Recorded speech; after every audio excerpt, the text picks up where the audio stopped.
മലയാള സിനിമയിൽ സ്ത്രീകൾ അതിക്രൂരമായ ലൈംഗിക ചൂഷണത്തിനും വിവേചനത്തിനും ഇരയാകുന്നതിന്റെ നടുക്കുന്ന വിവരങ്ങളാണ് പുറത്തുവന്ന ഹേമ കമ്മിറ്റി റിപ്പോർട്ടിലുള്ളത്. സിനിമാ മേഖലയിലെ സ്ത്രീകളുടെ പ്രശ്നങ്ങൾ പഠിച്ചു തയ്യാറാക്കിയ ഹേമ കമ്മിറ്റി റിപ്പോർട്ട് പുറത്തുവന്നതിനു പിന്നാലെ റിപ്പോർട്ടിലെ നടുക്കുന്ന വിഷയങ്ങൾ പരിഹരിക്കാൻ ആലോചനകൾ നടക്കുന്നതായാണ് റിപ്പോർട്ട്. പുതിയ സിനിമാ നയ രൂപീകരണത്തിന് കൺസൾട്ടൻസി ആലോചനയിലുണ്ടെന്നാണ് വിവരം.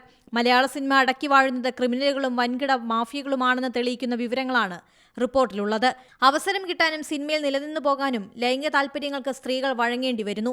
ചൂഷകരെ സംരക്ഷിക്കാൻ മലയാള സിനിമയിൽ പവർ ടീം ഉണ്ടെന്നും റിപ്പോർട്ടിൽ പറയുന്നു.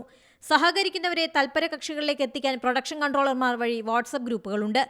ആരഭിനയിക്കണം, ആര് നിലനിൽക്കണമെന്ന് ഈ ഇടനിലക്കാർ തീരുമാനിക്കണം. അവസരം കിട്ടാൻ ഒന്നോ ഒന്നിലധികം പേരുമായോ വിട്ടുവീഴ്ച ചെയ്യേണ്ടി വരും. സഹകരിക്കുന്നവർ ഗുഡ് വുമൺ, എതിർത്താൽ ബാഡ് വുമൺ എന്ന ലേബലിടും. അഡ്ജസ്റ്റ്മെന്റും കോംപ്രമൈസും സിനിമാ ഫീൽഡിൽ പതിവ് വാക്കുകളാണ്. ഒറ്റയ്ക്ക് ഹോട്ടൽ മുറിയിൽ കഴിയാൻ പോലും ഭയമാണെന്ന് സ്ത്രീകൾ ഹേമ കമ്മിറ്റിക്ക് മുമ്പിൽ പറഞ്ഞു. രാത്രിയായാൽ വാതിലിൽ മുട്ടുന്നത് പതിവാണ്. തുറന്നില്ലെങ്കിൽ ഇടിവാതിൽ തകർത്ത് അകത്തേക്ക് കയറും. ലൊക്കേഷനിൽ മാത്രമല്ല, സിനിമാ രംഗങ്ങളിലും ലൈംഗിക ചൂഷണം ഉണ്ടാകുന്നു. നഗ്ന ദൃശ്യങ്ങൾ പുതിയ വാർത്തകളും വിശേഷങ്ങളും ഇനി വിരൽ തുമ്പിൽ. എല്ലാ ഡിജിറ്റൽ പ്ലാറ്റ്ഫോമുകളിലും ഇപ്പോൾ സീ മലയാളം ന്യൂസ് ലഭ്യം.